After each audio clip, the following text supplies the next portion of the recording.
오늘 읽은 7절 말씀은 요한계시록의 주제를 담고 있는 말씀입니다. 볼지어다 그가 구름을 타고 오시리라. 여기서 오신다라는 말은 예수님께서 초림의 주님으로 한번 오셨어요.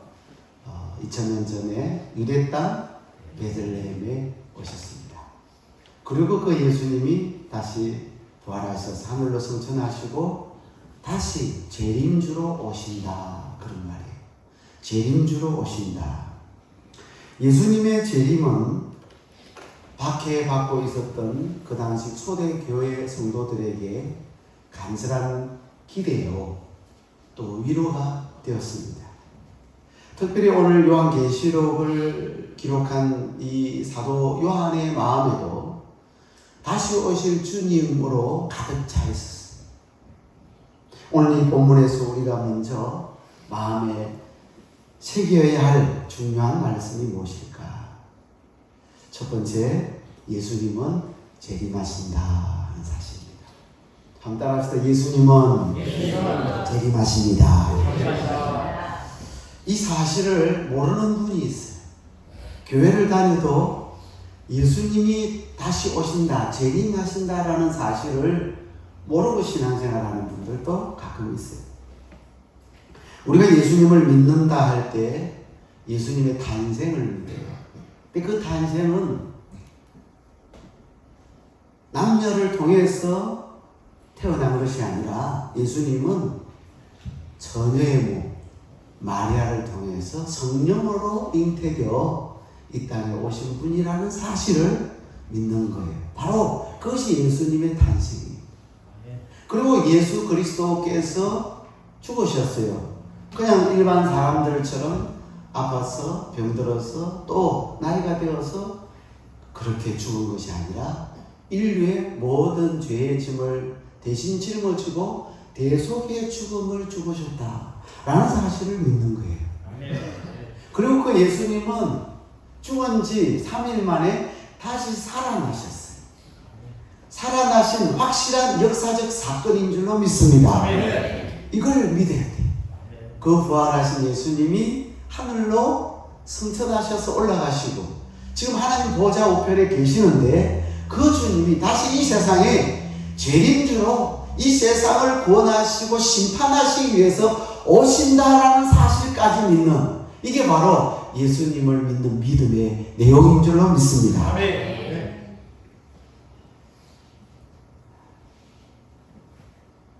예수님이 재림하실 때 특징이 몇 가지 있어요. 예수님의 재림하실 때 나타나는 특징이 몇 가지 있는데 그 첫 번째는 구름을 타고 오신다라는 거예요. 한번 따라합시다. 구름을 타고 오신다. 요한계시록 1장 7절에 보니까 볼지어다 그가 구름을 타고 오시리라 그랬어요. 이 구름을 타고 오신다라는 이 말 속에는 여러 가지 의미를 가지고 있습니다. 여러 가지 의미를 내포하고 있습니다. 출애굽기 16장 10절 말씀 우리 같이 읽겠습니다. 아론이 이스라엘 자손에게 온 회중에게 말하매 그들이 광야를 바라보니 여호와의 영광이 구름 속에 나타나더라. 여기 보니까 이 구름은 하나님의 영광으로 나타나요. 하나님의 영광으로 구름이 이스라엘 자손의 온 회중에 말 그들이 광야를 바라보니 여호와의 영광이 구름 속에 나타나더라. 그래서 이 구름은 하나님의 영광을 의미하기도 합니다. 출애굽기 19장 9절을 보실까요? 같이 읽습니다. 여호와께서 모세에게 이르시되 내가 빽빽한 구름 가운데서 내게 임하노. 하나님 역사하실 때 구름과 관계해서 역사를 많이 하세요. 여기는 보니까 빽빽한 구름 가운데서 내게 임함, 하나님의 임재를 구름으로 상징해 주고 있어요. 열왕기상 8장 10절부터 11절 같이 읽습니다. 제사장이 성소에서 나올 때 구름이 여호와의 성전에 가득하니 제사장이 그 구름으로 말미암아 흥이 있어서 섬기지 못하였으니 이는 여호와의 영광이 여호와의 성전에 가득하였더라. 10절에 보니까 구름이 여호와의 성전에 가득한데 11절 끝에 보니까 뭐가 가득해요? 여호와의 영광이 여호와의 성전에 가득했다. 그래서 그 구름을 여호와의 영광으로 이렇게 나타나고 있는 것을 볼 수가 있습니다. 따라서 구름을 타고 오신다라고 하는 이 말은 1차적인 의미는 영광 가운데 하나님의 임재 속에 영광스럽게 오신다라는 그런 의미를 가지고 있어요. 여러분, 예수님의 초림은 아주 초라하게 오셨어요. 예수님의 초림은 겸손하게 오셨어요. 예수님은 조용히 오셨어요. 그런데 예수님의 재림은 영광스럽게 오세요. 큰 위엄과 권능으로 오세요. 하나님의 나팔 소리 천지가 진동하도록, 천지가 진동하도록 그렇게 주님이 재림을 하신다는 말이에요. 1차적으로 이 구름이라고 하는 것은 하나님의 임재 그리고 영광, 위엄, 권능으로 주님이 재림하시더라, 그런 의미를 갖고 있어요. 2차적인 의미가 또 있어요. 이 구름을 타고 하는 이 단어를 원문을 보니까 그 원문에 구름과 함께 이렇게 되어 있어요. 구름과 함께, 또 이렇게 되어 있어요. 구름 속에서 되어 있어요. 그래서 문자적으로 자연계의 구름으로 볼 수도 있어요. 자연계. 네. 사도행전 1장 9절 말씀 같이 읽겠습니다. 구름이 그를 가리었다. 예수님이 지금 하늘로 성천하시는데, 성천하시는 가운데 구름이 예수님을 가렸다라는 것은, 이것은 영적인 구름이에요? 자연계의 구름이에요? 이게 헷갈립니까? 예수님 지금 하늘로 성천하시는데 가렸대. 근데 그게 영적인 구름이에요? 자연계의 구름이에요? 자연계의 구름이죠.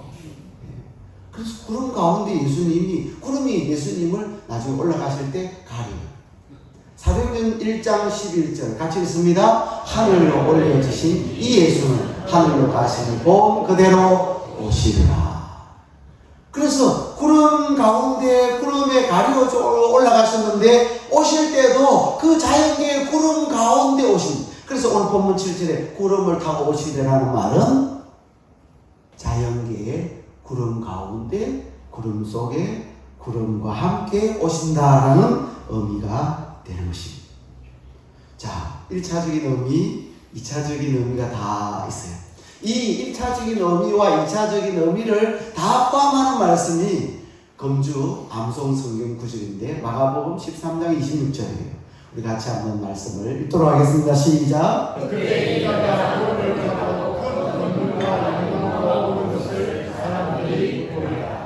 여기 보니까 그때 인자가 뭘 타고요? 구름을 타. 그렇다고 해서 여러분 손오공처럼 구름을 하나 다 준비를 해가지고 그 구름이 촤 예수님을 모시고 가는 그런 상상을 하시면 안 돼.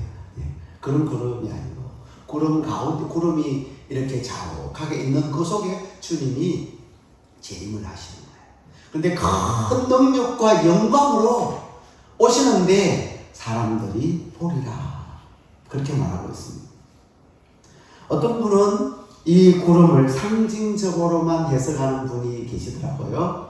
이 구름은 상징이다. 그래서 영광스럽게 위엄있게 임하신다, 이렇게만 해석하시는 분이 있는데, 성경 열고 살펴보면 바로 이 상징적인 구름도 포함되지만 자연계의 구름도 같이 포함되어서 같은 의미를, 여기 같이 포함된 의미로 해석할 수 있다는 것을 우리가 알 수가 있습니다. 그 다음 예수님의 재림의 두 번째 특징은 공개적으로 오십니다.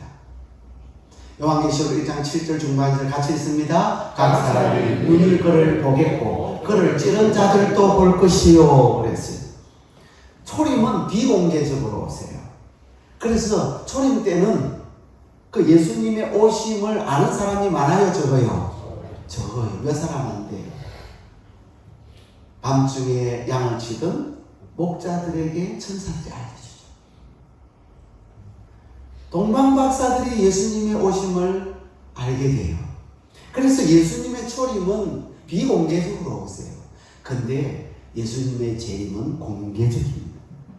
각 사람의 눈이 그를 뭐요? 보겠고 그랬어요. 각 사람의 눈이 예수님을 본답니다.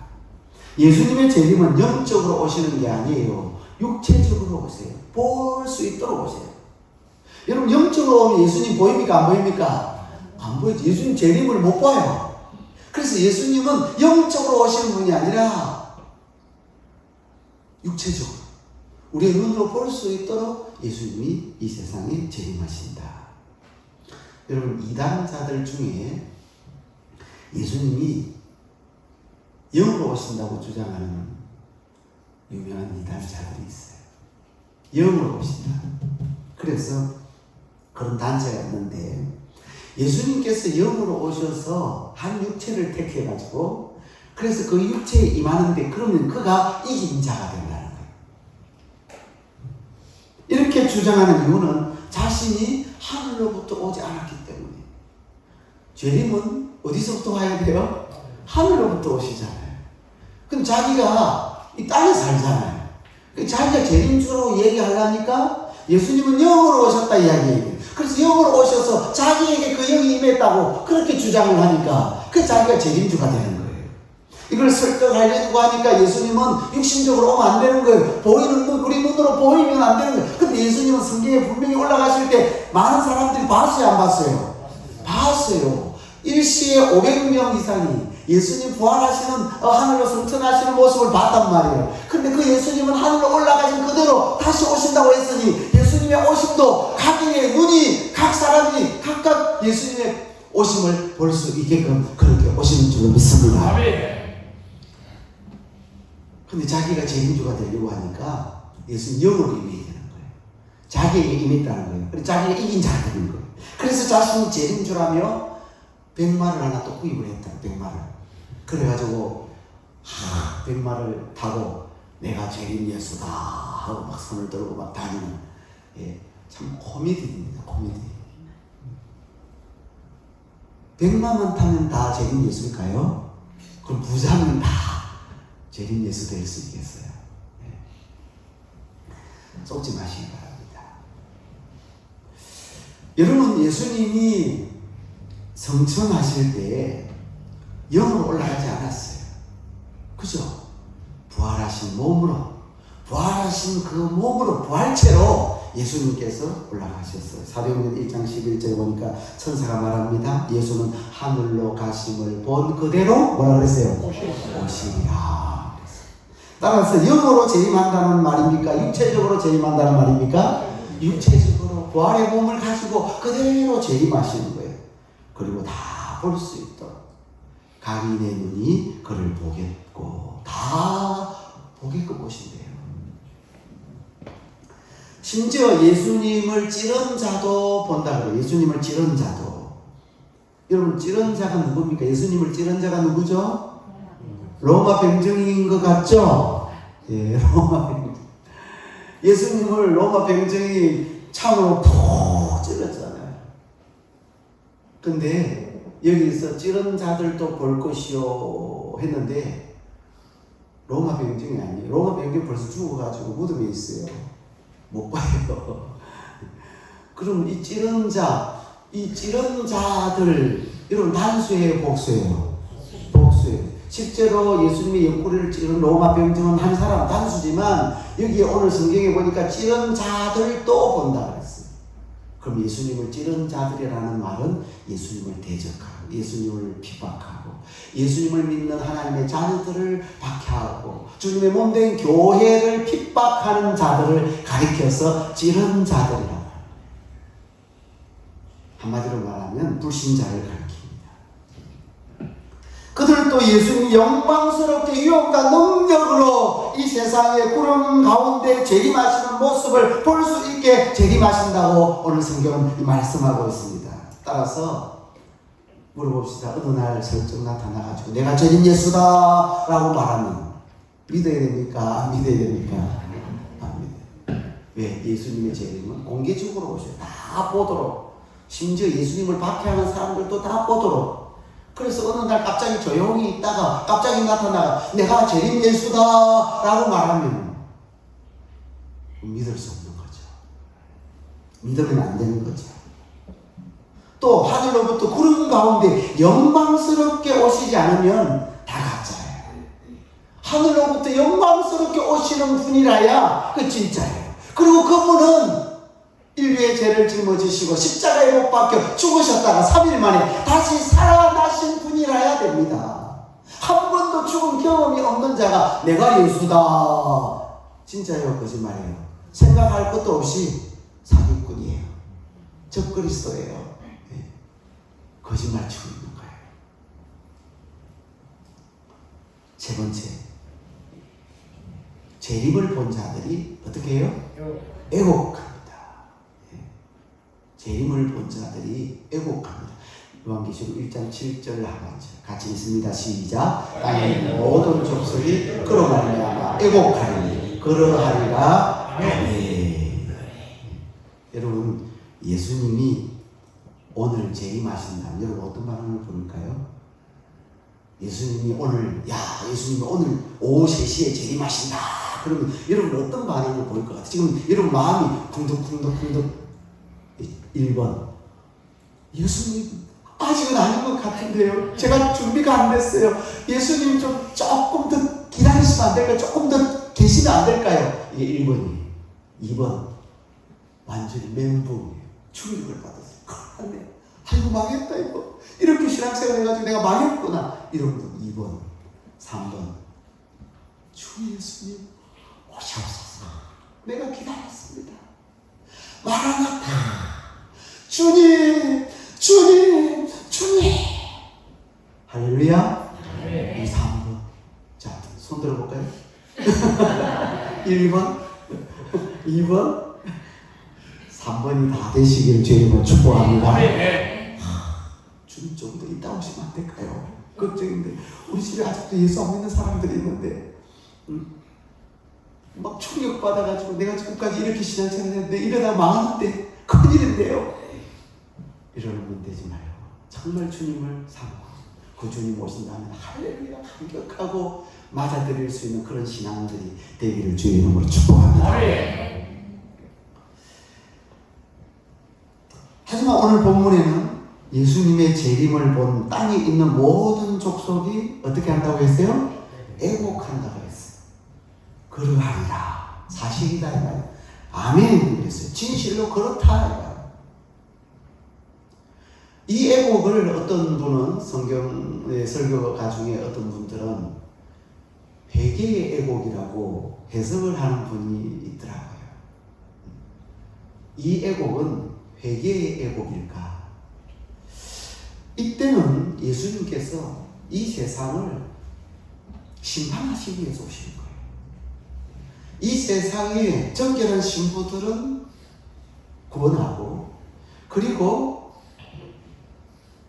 주님을 믿지 않는 자들은 불러서 심판하시기 위해서 오시는 재림이기 때문에 기회가 없어요. 회개할 기회가 없어요. 이때는. 여러분 예수님이 재림하실 때는 이미 기회는 없어요. 이 애곡은 그래서 후회의 애곡이라고도 할 수 있고 하나님의 심판에 대한 두려움의 통곡소, 공포의 눈물, 탄식의 눈물. 야 이제 망했구나 막 두려워 벌벌벌 떨면서 눈물 펑펑 흘리면서 땅을 치고 통곡하는 회개 눈물이에요. 그건 회개의 눈물이 아니에요.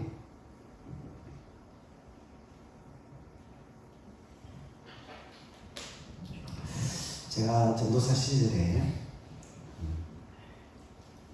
지금도 동안인데 전도사 시절에 얼마나 동안 그래서 조금 나이가 조금 들어 보이고 싶어서 색깔도 좀 이런 양복들을 좀 입기도 하고, 좀 누런 양복, 좀 나이 좀 들어 보이는 양복도 제가 찾아서 입기도 하고, 그리고 이마에 또 주름을 좀 이렇게 연습을 해가 주름도 생겨가지고 나이가 좀 들어 보이도록 그렇게 했었어요. 근데 그렇게 노력을 많이 했더니 그 주름이 지금 잘 잡혔어요. 그 후회가 되는 거 있죠, 후회가 되는 거. 요즘 같으면 다리 위로 가서 싹 다리 걸음이죠. 왜 그랬을까, 그때? 그때 왜 그랬을까?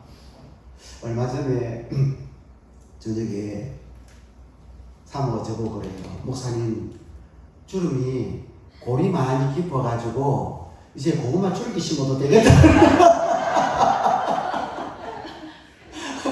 골이 많이 깊어서. 그래서 제가 그날 밤을 스쳤잖아요. 두려웠어. 제가 잠자는 순간에 사모가 고구마 줄기 심을까. 두려움이 있으려니. 오늘 예수님께서 주님이 오셔서 이 세상을 뭘로 심판하세요? 여러분 불러서 심판. 온 세상을 다 지금 통곡하고 애곡하는 그 사람들을 불러서 심판하신 얼마나 두렵고 무섭겠어요. 벌벌 떨리는 거죠.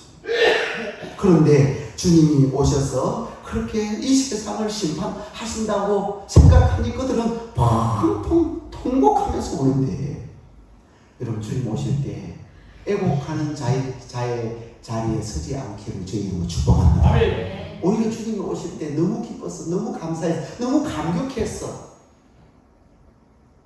감사의 눈물을 흘리는 날이 예수님 재림하는 날이 되기를 주의 이름으로 축복합니다. 두 번째, 하나님 자신의 세 가지 모습을 오늘 본문은 보여줍니다. 8절, 다 같이 8절 읽겠습니다. 시작.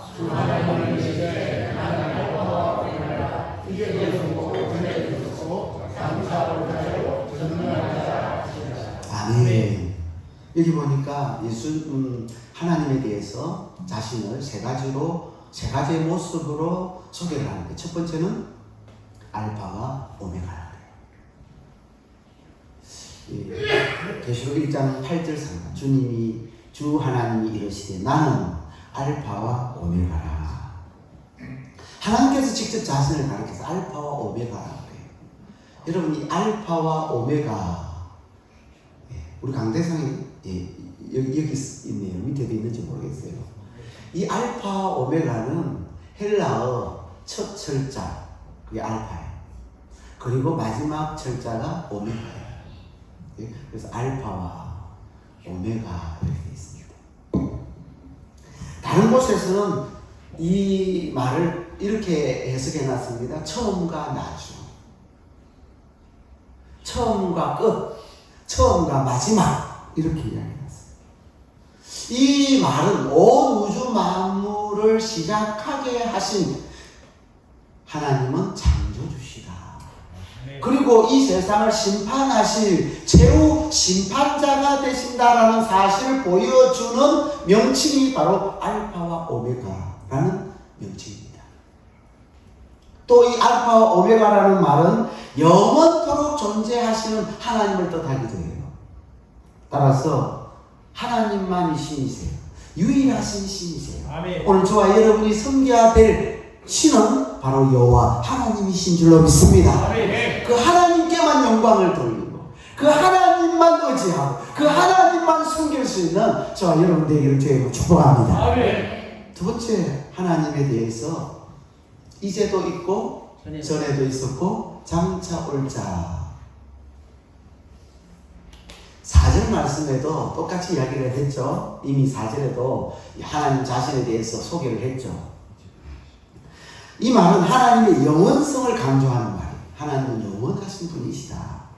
하나님은 과거에도 계셨고 미래에도 이 세상을 다스리시고 주관하시는 분이시고 특히 현재에도 우리와 함께 하시는 분이시고 특별히 고난당하는 성도들의 삶을 주관하시고 다스리시고 지켜주시고 보호하시고 역사하시는 분이시다. 할렐루야. 하나님이 언제나 함께 하신다. 이 말이 얼마나 성도들에게 든든한 보장이 되는지 몰라요.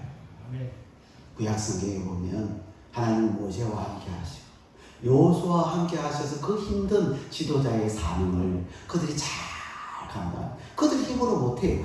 하나님이 그들과 함께 해주실 때 그 사명을 감당했던 거예요. 요셉이 하나님이 요셉과 함께 해주셨을 때 그 고난 중에 슬픔 가운데서도 요셉은 인내하면서 그 모든 상황들을 잘 견디고 이겨낼 수가 있었어요. 하나님이 다윗과 함께 하시니 그 다윗이 힘과 용기를 얻어서 승리할 수 있게 된 줄로 믿습니다. 그 하나님이 오늘 저와 여러분과 함께 하실 때 우리는 세상도 감당치 못할 사람이 될 줄로 믿습니다. 하나님이 나와 함께 하신다는 게 얼마나 큰 위로고 힘이 되고 든든한 백인지 몰라요. 세 번째, 전능한 자라 그랬어요. 계시록 1장 8절 하반절에 보니까 전능한 자라 하시더라고요. 이 전능자라는 단어는 하나님께만 사용할 수 있는 단어예요. 사람에게는 이 전능자를 사용하면 안 돼요.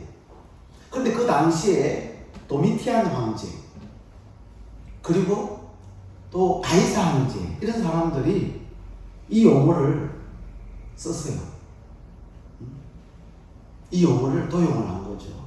다시 말하면 이 도미티안 황제도 그렇고 그 당시에 황제들이 자기가 뭐라는 거예요? 자기가 신이라는 거예요. 자기가 신이라는 거예요. 여러분, 인간은 유한한 존재. 하지만 하나님은 무한한 존재입니다. 불가능이 없으신 분이신 줄로 믿습니다. 다시 말하면 하나님은 못하실 것이 없으신 모든 것이 가능한 하나님이신 줄로 믿습니다. 예레미야 32장 17절 같이 읽습니다. 시작. 주 여호와여 주께서 큰 능력과 표시하여 천지를 지으셨사오니 그에게는 할 수 없는 일이 없으시니라. 아멘. 하나님은 할 수 없는 일이 없으십니다. 하나님 모든 게 가능한 줄로 믿습니다.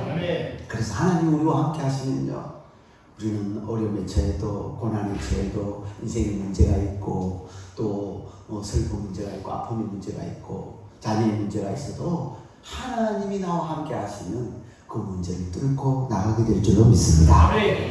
마태복음 19장 26절 같이 읽습니다. 사람으로는 할 수 없어 하나님으로서는 다 하실 수 있느니라 믿으시기 바랍니다. 이 말을 예수님께서 언제 하셨느냐 하면 부자가 천국에 들어가기가 어렵다 싶다. 어렵다. 부자가 천국에 들어가기가 어렵다 싶다. 어렵다. 물어봅시다. 여러분 부자 되고 싶어요? 가난뱅이 되고 싶어요? 그래도 어렵다 하면서도 부자 되고 싶죠. 속으로는 부자 되고 싶죠. 그런데 예수님이 계속 말씀은 낙타가 바늘기로 들어가는 것이 부자가 천국에 들어가는 것보다 더 쉽다. 그럼 낙타가 바늘기 그 조그마한 구멍에 낙타가 어떻게 들어가요? 우리가 생각을 해봐요. 낙타를 어떻게 그 바늘기 보낼 수 있을까? 그래서 낙타를 죽여서 살을 아주 조그맣게 잘라가지고 뼈도 가루로 만들어서 그걸 통과를 시키면 될까? 아니면 낙타를 푹 삶아가지고 꼬아가지고 완전히 건더기가 없도록 만들어서 와 해서 짜가지고 그 국물을 그거를 통과시킬까? 저는 온갖 생각을 옛날에 다 해봤어요. 야, 그때 제자들이 뭐라? 주님, 그럼 누가 구원을 얻겠습니까? 못 얻지. 예수님 말씀대로 생각하면 인간적으로 볼 때는 낙타가 바늘기로 들어가는 것보다 저 부자가 천국에 들어가는 것이 더 쉽다고 하는데 구원받을 자 한 사람도 없어 보이잖아요. 그때 우리 예수님께서 뭐라고 말씀하시느냐 하면 하나님이 하시고자 하면 이 돌들로도 아브라함의 자손이 되게 할 수 있다. 할렐루야. 그러면 사람으로는 할 수 없으나 하나님으로서는 할 수 있다. 우리 하나님은 전능자이신 줄로 믿습니다. 그 전능하신 하나님이 저와 여러분의 아버지가 되세요. 그분이 우리와 늘 함께 하세요. 그분은 우리의 기도 소리를 들으세요.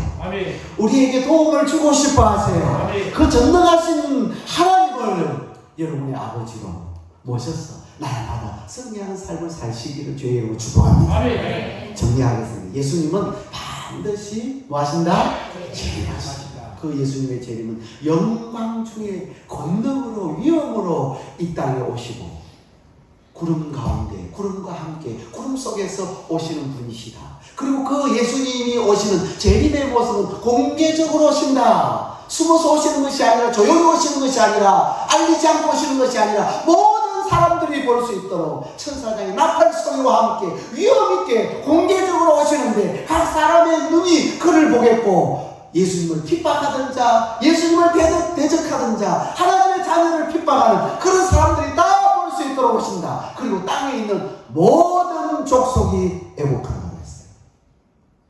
이 말씀이 여러분, 앞으로 제가 이 말씀을 또 좀 나눌 텐데, 애곡하는데 땅에 있는 무슨 족속이요? 모든 족속. 땅에 있으면 이게 상봉시가다. 땅에 있는 모든 족속이 애곡합니다. 우리가 믿는 하나님은 영원하신 분이신 줄로 믿습니다. 아멘. 그리고 우리와 함께 하시는 분이에요. 알파와 오메가가 되시고, 이제도 계시고 전에도 계시고 장차 오시고 불가능이 없으신 하나님, 전능하신 하나님, 그 하나님이 우리의 하나님이세요. 아멘. 그 하나님을 신뢰하고 그 하나님만 바라보고 그 하나님만 섬기는 저와 여러분의 삶이 되기를 주의 이름으로 축복합니다. 아멘. 구름 가시고 나팔 불때 다시 오시네. 내 영체세 너의 시온에서 구원이 다시 한번 보라주니 구름 가시고 나팔 불때 다시 오시네.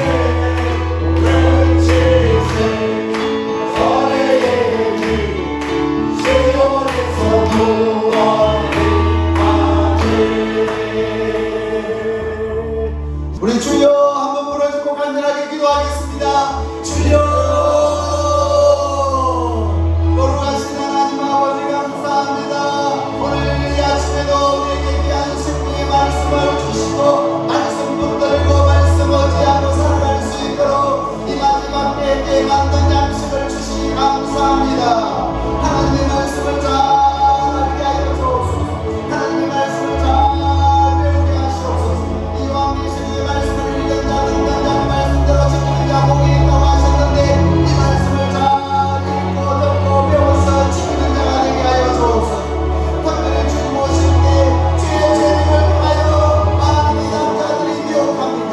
그 미혹이 넘어가지 않게 하여 주시고, 주님이 어떻게 재림하시는지를 잘 알게 하여 주시고, 그런 가운데 영광과 권능과 영으로 주님이 재림을 하시고, 공개적으로 재림을 하시고, 육적으로 부활하신 것 그대로 주님 오신다는 사실을 잊지 않게 하시고, 그리고 핍박자도 주의 재림을 보고 통곡하고 두려워 눈물 흘리고 공포에 눈물 흘리고 탄식하며 행복한다 하시고, 우리는 주의 재림날에 행복이 아니라 감사와 기쁨과 감기에 눈물 흘리게 하시고, 하나님을 찬양하게 하시고 기뻐하며 주님을 맞이할 수 있는 마라나타오 주 예수여 오시옵소서.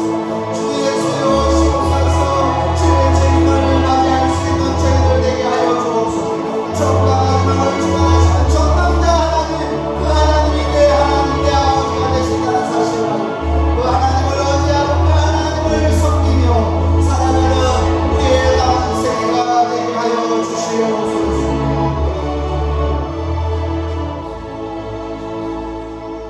거룩하신 하나님 아버지 감사합니다.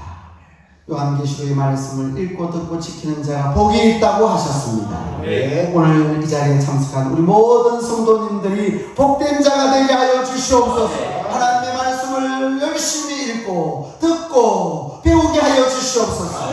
그 말씀대로 실천할 수 있는 믿음을 주시옵소서. 이단자들은 주의 재림으로 많은 사람들을 미혹합니다. 우리가 성경을 분명히 알게 하시고, 주님이 구름 가운데 구름과 함께 구름 속에서 영광과 권능과 위엄으로 오신다는 사실을 알게 하여 주시고, 주님이 오실 때 공개적으로 오시고 핍박자들이 보고 애곡한다고 했습니다. 있습니다. 주님의 재림의 날에 애곡하는 것이 아니라 우리는 감사와 기쁨과 구원의 감격으로 충만한 자리가 되게 하여 주시옵소서. 오 주 예수여 오시옵소서. 마라나타 하고 주님을 맞이할 수 있는 저희들의 신앙생활이 되게 하여 주시옵소서. 특별히 우리가 믿는 하나님은 알파와 오메가가 되신다고 했습니다. 이 세상을 주관하시는 영원하신 하나님, 그 하나님은 전능하신 분이라고 했사오니 전능하신 하나님을 일평생 의지하고 하나님만을 섬기는 우리 영접교회 모든 성도들이 되게 하여 주시옵소서. 구주 예수 그리스도의 이름으로 감사하며 기도드립니다. 아멘.